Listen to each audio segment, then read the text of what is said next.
I grabbed her and I broke her neck.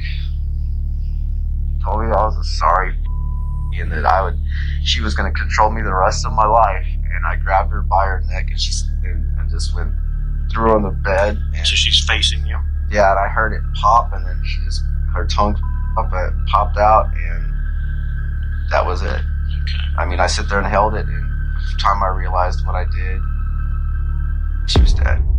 Sometimes, solving tricky crimes needs a lot of digging around. But to catch the criminals, detectives might need to be clever and use manipulative skills during their investigations.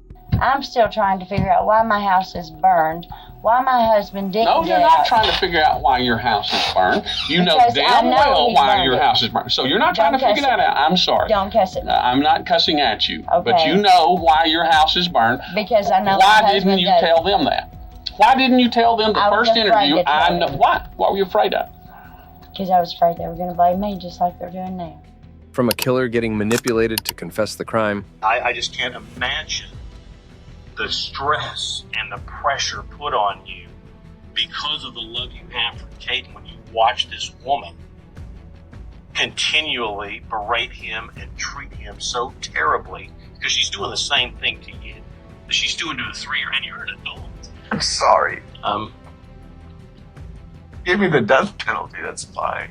To a detective manipulating a liar during interrogation. Because we test to see how honest people are going to be with us. I haven't been, I mean, y'all keep saying I'm not being honest, but well, you haven't said anything about this, and but my thing is, you posted this. Why? Here are 4 most manipulated cases ever recorded, starting with a man who gets manipulated by a detective using sympathy tactics into confessing the crime. Look at me. I'm sorry. Give me the death penalty, that's fine. Look, I deserve it. Mark. Look, I'm proud of you. Life is over with. Your life's not over with, Mark. This is Mark Castellano, who found himself at the center of a heart-wrenching case of deceit, love, and tragedy. It all began innocently enough, as many love stories do. Michelle Warner, his ex-girlfriend, and Mark met while working at the same medical firm back in 2008. Michelle, already a single mother, bore her second child, Caden, with Mark a year into their relationship. Their love, however, was not meant to last. In 2012, Mark ended the relationship as Michelle found a job at a law firm. But even as lovers, they decided on an arrangement. Michelle and Caden would move in with Mark, not as a couple, but as co-parents to Caden. Little did they know that this decision would later plunge them into a nightmare. On September 24th, Michelle failed to show up for work. Concerns escalated when it was discovered that she hadn't taken her car and left Caden behind. The distressing reality sank in as Michelle was officially reported missing. Detectives embarked on a thorough investigation, hoping to unearth clues to Michelle's whereabouts. But what they found only deepened the mystery. Michelle's absence from her apartment was conspicuous, with notable items missing, yet no evidence of harm befell her. Mark, painted in a favorable light initially, soon faced interrogation at the Houston Police Department. And I appreciate you coming in. And Yes, sir. I can imagine that you were probably getting tired of telling the story over and over and over again. But I would kind of like to start when you first met Michelle, because I know there's a lot of history there. Right. As he narrated the events leading up to Michelle's disappearance, his portrayal of her became increasingly negative, casting her as volatile and manipulative. But beneath the facade of innocence lay a darker truth. When she gets mad, she's violent. She'll hit you. She thinks she has the right to. The way she'll sit there and tell you where she's raised, a man has to take up crap. She's a pretty girl and she gets everything she wants. She has that princess attitude. Wow. Let's get to last Saturday, the 22nd. Okay. As soon as I open the door, it's like a battle zone. And the first thing she says is, he gets into the sugar and dumps it everywhere. You left it somewhere, blah, blah, blah. And it just goes on and on. I said something about you take too many pills, you can't watch Caden or something. I said, and she's like, well, what are you sorry, She's like, she just walked up and she's like, by the way, you better clean it up right. And at that time she walked up to me and just hit me like that. Now, are you standing? What are you I'm like doing? this, there's a desk right here. I'm on like this, picking up stuff. Are you in the living room? I'm in the living room. There's those two spots on that. Yeah, with the computer desk. By the computer desk. There's a hallway, and right there by the leg, I'm over there reaching, picking up stuff. And by that time I turn, I see her come up, and then when she comes up close to me, and I see her arm swing, I put my head like that. She hits me like that. Up underneath you. Yeah, like that. It wasn't hard or anything. I'm used to it at this point. Sure. And she walks out, slams the door to her room. And about 10, 15 minutes later, I open the door to say, well, you know what? And she's gone. Well, Where's Caden when all this? She's in his room hiding. Mark has played a victim card of himself, portraying him as a victim to whom Michelle always abused and assaulted. Even he said that he was suffering because of his son, and he just wanted the well-being of his son. So you think that Michelle's been screaming at him, and that's why he goes in and reacts the way he does? Because at one time I got her. Did she curse at him? Yes. She sat there and got in his face one time, and she's on here like this. I get on my knees. Go ahead. And he's sitting there and shake his little hand, and she's sitting there grabbing him, and don't you ever, you're going to turn out to be a sorry piece of crap like your daddy, you sorry mother, little. And at that point I came over to her and pushed her like that. She caught herself, and I said, get up, don't do that anymore. However, the interrogator, with his good manipulative skills, earned his trust by showing sympathy towards his son and him, which resulted in confession. My heart goes out to you, man, because what you have put up with for 3 years of your little boy's life, I very much appreciate and understand your feelings about your son. Right. So, whatever did happen in the apartment between you and Michelle, that's resulted in her now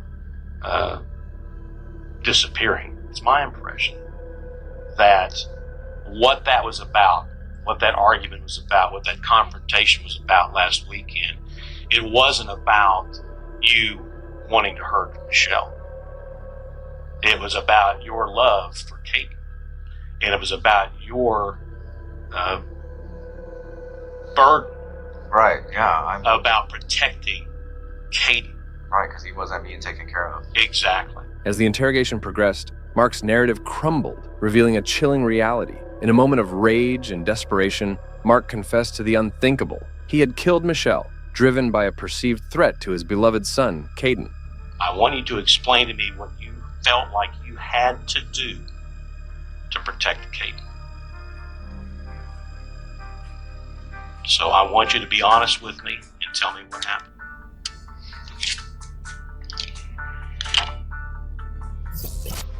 She got up, and I got up, and she's getting dressed, and she's finishing up, and she's still yelling, and Caden's hiding.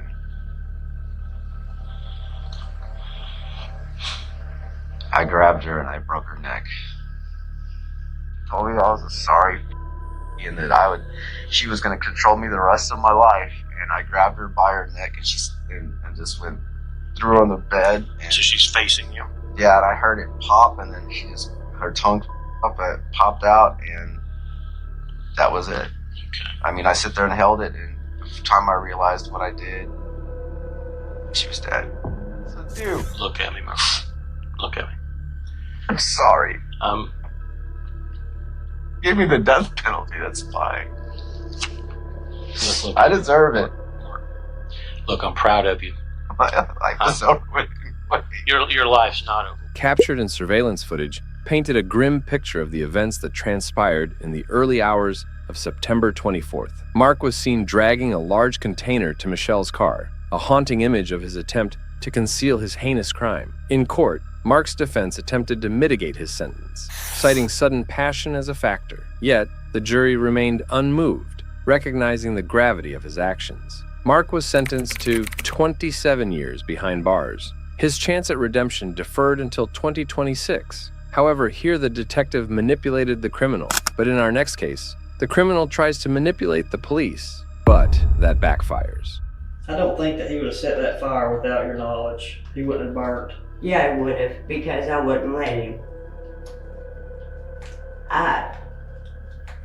You have no idea what I've been through him. And that's not bad. That is letting him know that people truly do love you for you, and Hey, it's Teresa. okay that you're sick. Teresa, let me tell you why lying and being honest is so important.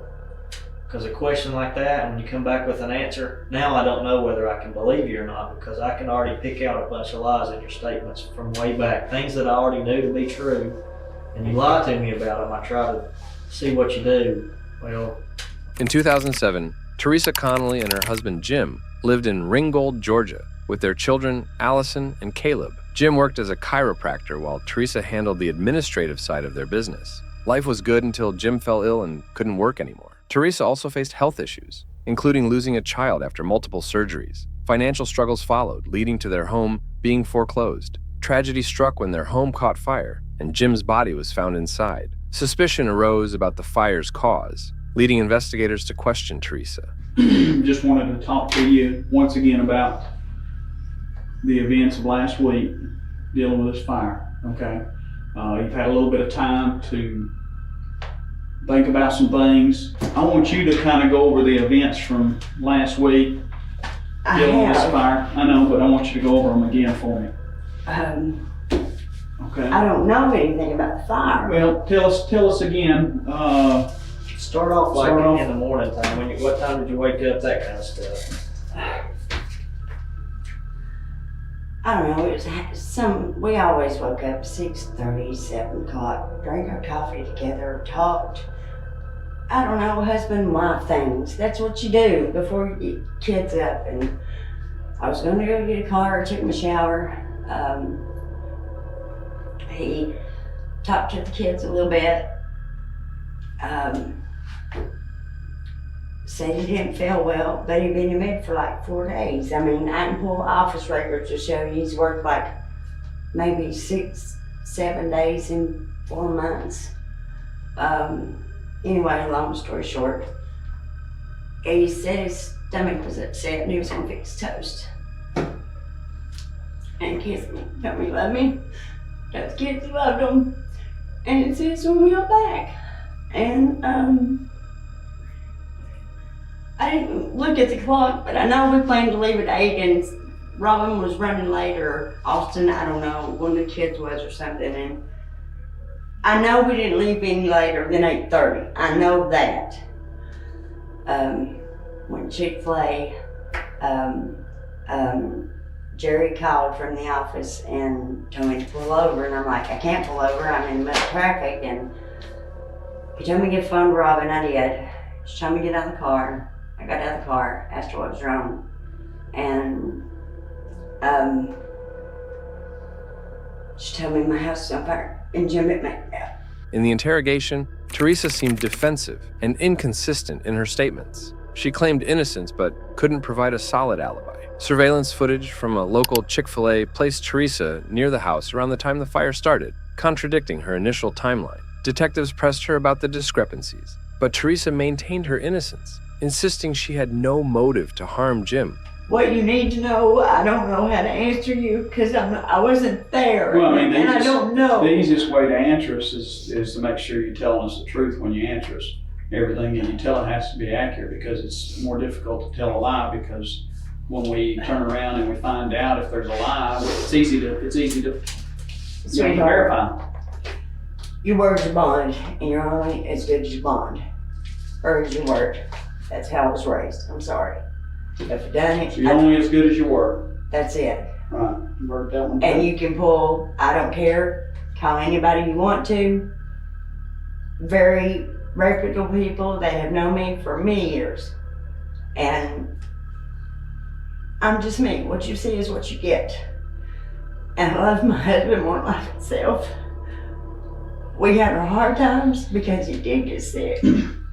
And everybody has financial problems. It wasn't anything we wasn't gonna get through. So you say you had a good marriage? We had a wonderful marriage. I mean, everybody has their days you don't like them. You love them, but you don't like them. But However, after questioning some family members, investigators have found that Jim has insurance worth $500,000. What kind of life insurance policy did you have on honestly, you yourself and Your husband? Me, my dad carries mine, and it's like, I think 150, 170 some thousand. His, I don't know. I told him that because people are people. And I am 23 years younger than him. And I didn't ever want that to be an issue because there's no amount of money in this world worth my husband. He was my life, and I was his. Detectives also found that Teresa's and Jim's marriage life was not good, as she claimed. They found extramarital affairs of Teresa. When confronted with evidence of her extramarital affairs, Teresa grew defensive, but eventually admitted to them. But you're portraying yourself as having this great marriage. You're financial, you had problems, but you were working it out. And, you know, to be honest with you, we've been checking and we're not finding that. We're finding that your marriage was awful. How is that? Well, I mean, we're finding that 2 or 3, 4 extramarital At affairs. What? I don't think you want me to give you the name. I do want you to give me names because I want it proved. Be pretty easy to do. Please.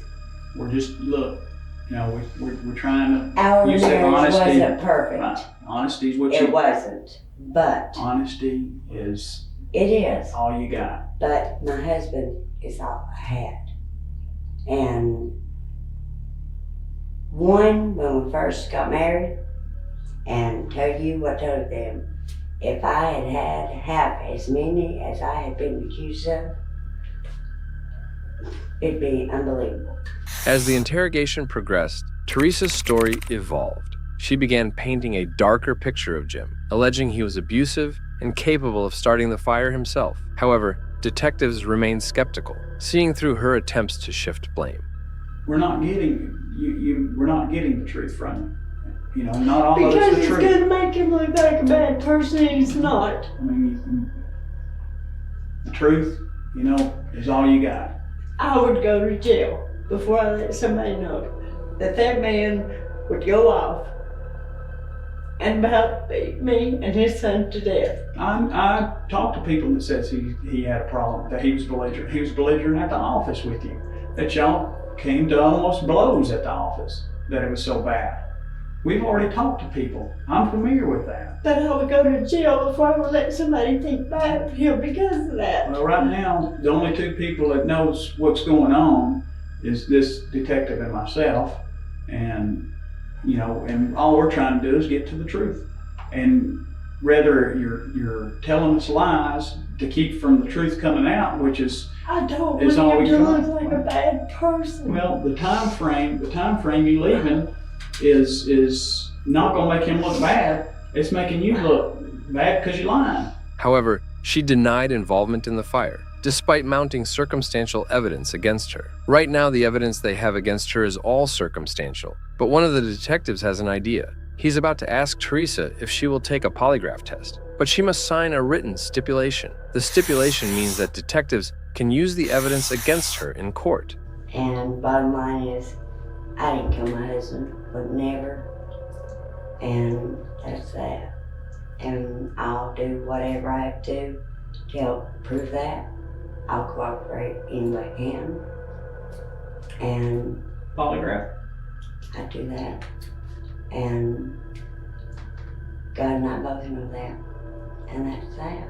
Would you And take a stipulated polygraph? that's that.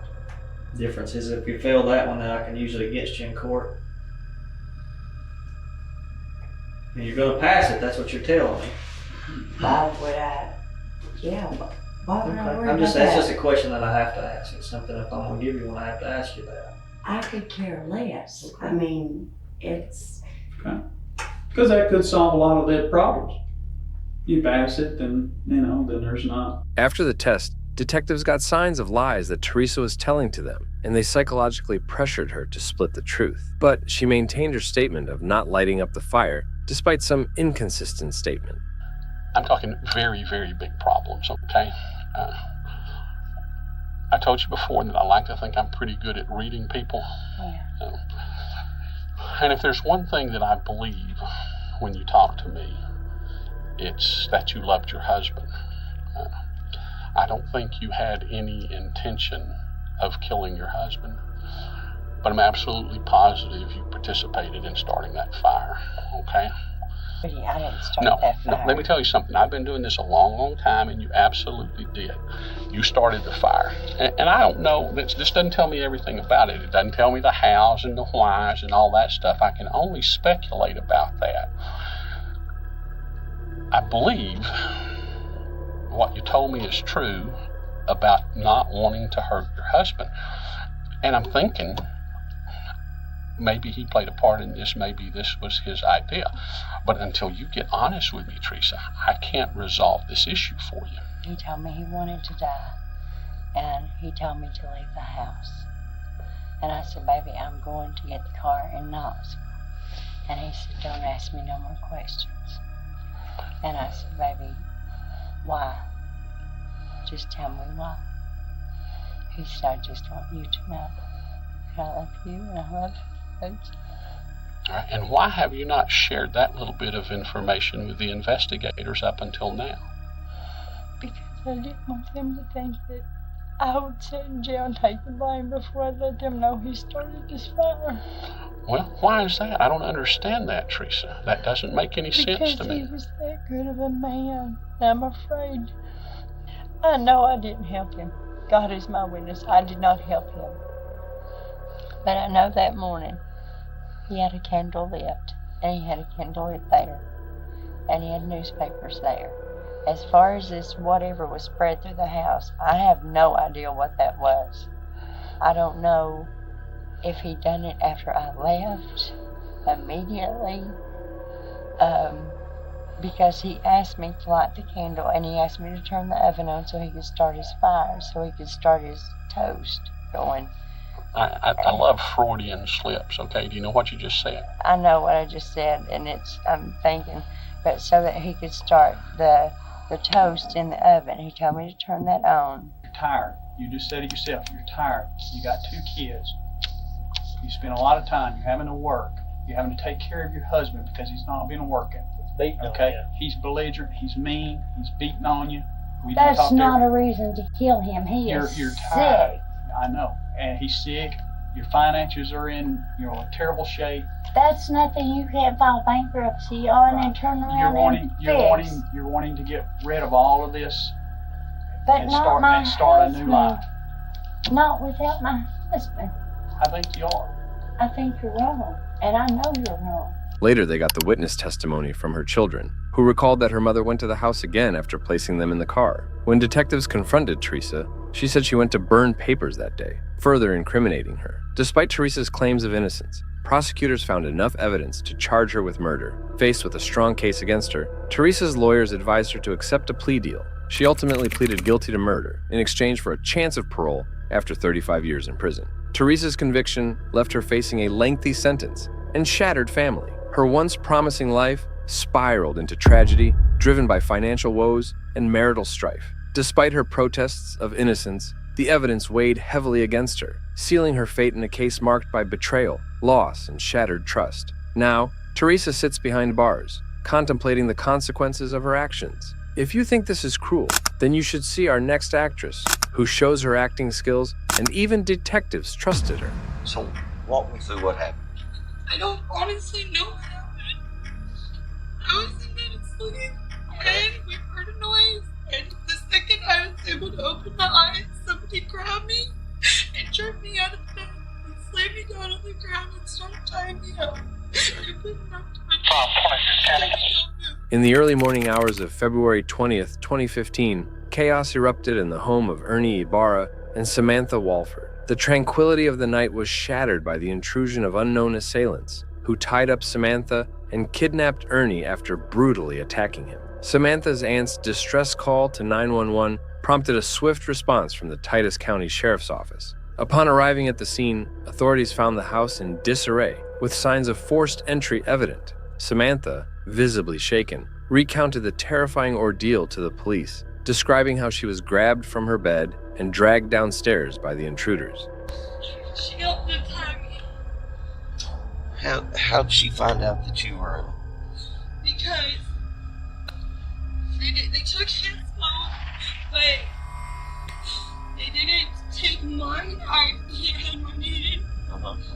As investigations unfolded, suspicions arose regarding Samantha's account. The fact that only Ernie was targeted while Samantha and her children remained unharmed raised eyebrows among detectives. Furthermore, the lack of stolen items puzzled investigators, leaving them struggling to discern the motive behind the attack. Those were somebody that was pistol whipped.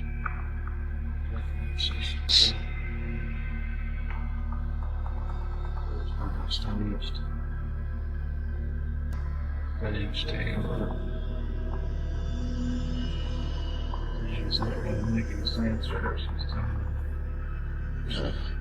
That's what I was expecting to see a lot more. Samantha's narrative began to unravel under the scrutiny of police questioning. Discrepancies emerged, such as her vivid recollection of details, despite claiming the room was pitch black. Moreover, her revelation about Ernie's phone being with him when he was kidnapped raised doubts when attempts to track it proved futile. As detectives delved deeper, they uncovered cracks in Samantha and Ernie's seemingly perfect facade. Despite outward appearances, their relationship was marred by financial strain and Samantha's growing preoccupation with her YouTube channel. Her videos veered from lighthearted content to darker reflections on her life, hinting at underlying tensions. About what's been going on with me, why I have totally abandoned my YouTube channel. And I just wanted to post this video for all those women who think that having a child as a teen would be something smart to do. Hey YouTubers! Today a lot of shit pissed me off, so you guys get to listen to it. His dad's not having a whole lot to do with this pregnancy, and that sucks. I'm kind of screwed as far as dating goes because I date losers. But no, but here's the thing, Sam. Here's the thing, Sam. The thing is, I still say, and I'm pretty sure in the book, if she's over with your tongues, I think he wants something to this. Now, even dating, that might have happened. Because there is blood in the house. I promise you, that's so true. But no, what I'm saying, I think you know exactly who did this. I think you're scared. And that's what the beat in your head. Don't let fear keep you from telling the truth. Because if you knew these guys did it, you know why they did it, there's nothing you're guilty. But what's going to make you guilty is what broke that you like us in here. But if it's the case that I do know who did it.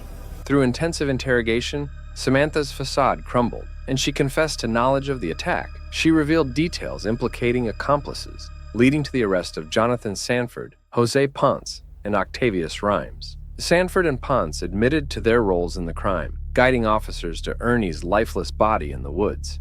The only other thing I don't even know. I know. Okay. It's suspicious. Okay. I've been up at the hospital with my control. Okay. And she's gonna go through this. Swear to God, I cannot go through that I said any of this. Okay. Because they have a lot of friends around here, my life will be in a lot of danger. Okay. But the only other thing I know is when Tina started talking to her about problems like I just told you, I have a problem talking to my friends about our problems. Mm-hmm. I don't have many of them. So when I do get with one of my friends, I want to talk about any problems we might have had. And honestly, lately it hasn't been many. We have had problems in the house, and I haven't seen Charlotte in a long time. Okay, come with it. She's got this guy in the room with her, and he's talking about how you should treat a woman that way, and how you don't do those things to a person, and he's going to deal with the situation. I didn't take him seriously. Okay, you see, Sam, you know who did this. But that does not make But I you don't guilty. have any proof that he did. I just have what he said. Okay, who is this guy? His name's John. Jonathan.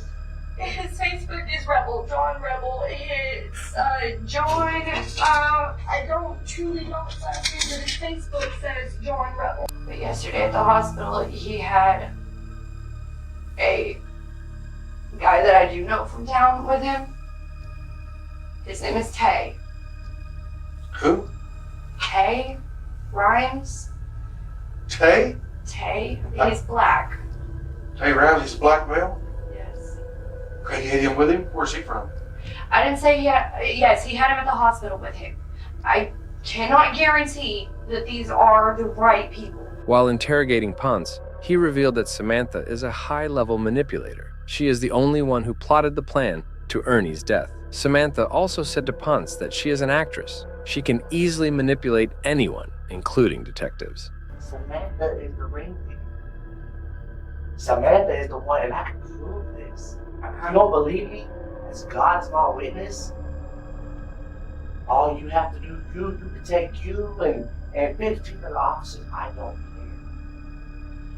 Take me in front of my wife. She's the one who orchestrated it. I specifically brought up, what if the law start questioning you about it? Talking about her, talking about Samantha? And Samantha said, and I quote, I'm an actress.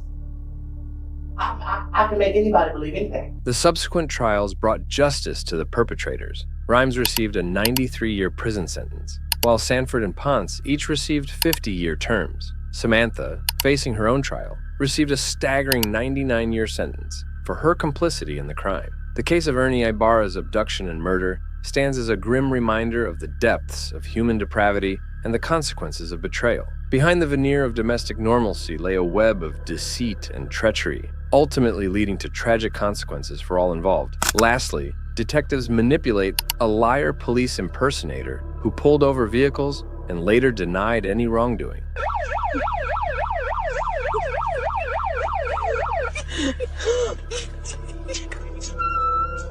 Driver exit the vehicle.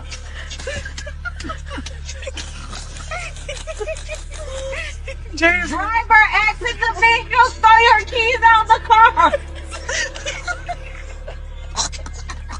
Throw your keys out the car. In January of 2021, the police received a frantic 911 call reporting a female officer in distress during a traffic stop. However, the Sarasota Police Department hadn't received any distress calls from their officers. Worried, they dispatched several units to locate the officer. Soon after, another call came in, but this time, the caller reported a police impersonator pulling over vehicles and streaming the encounters on Facebook Live. Upon receiving this information, the police began searching for a vehicle that matched the description provided and had lights and sirens. Eventually, they located the vehicle parked at a local college. Surveillance footage revealed two women fleeing in opposite directions. Both were identified as Jamaica and Rashana, who were wanted for probation violations. After being apprehended, they were separately interrogated by the police. The interrogation with Jamaica revealed her reluctance to cooperate and her invocation of her rights. She claimed innocence, stating she had no knowledge of the incidents mentioned. During Rashana's interrogation, she initially stumbled over her words, but eventually admitted to being involved in a prank with friends. However, she denied any knowledge of impersonating police officers. How honest people are going to be with us. I haven't been, I mean, y'all keep saying I'm not being honest, but well, you haven't said anything about this, and but my thing is, this you posted this. Why? Like, is that like it's a prank? So like, what? I'm just trying to understand. So that's all it was a prank. So who's in front? The police attempted to extract more information from both women. They showed Yumika footage allegedly depicting her involvement in the traffic stops, trying to prompt a confession. The detective used his manipulative skills and said he had video of Jamaica while driving the car. Jamaica immediately remained defiant, refusing to answer further questions and even ask for a lawyer. When the car was parked over there, all this, even the one of those stops over there was captured on video. Okay. And then it shows a video on the campus, because they got video cameras everywhere. I understand that. The video shows you driving into the parking lot and getting out of the car. Okay. It shows me driving and getting out of the car. It shows people getting out of the car. Did it show me driving and getting out of the car? Mm-hmm. Okay. So there's no further questions. I mean, you got what you need to know. I'll get a lawyer and we'll just go from there. I don't want no further questions. Take me across the street, book me so I can bond out, And we'll go from there. All right, go.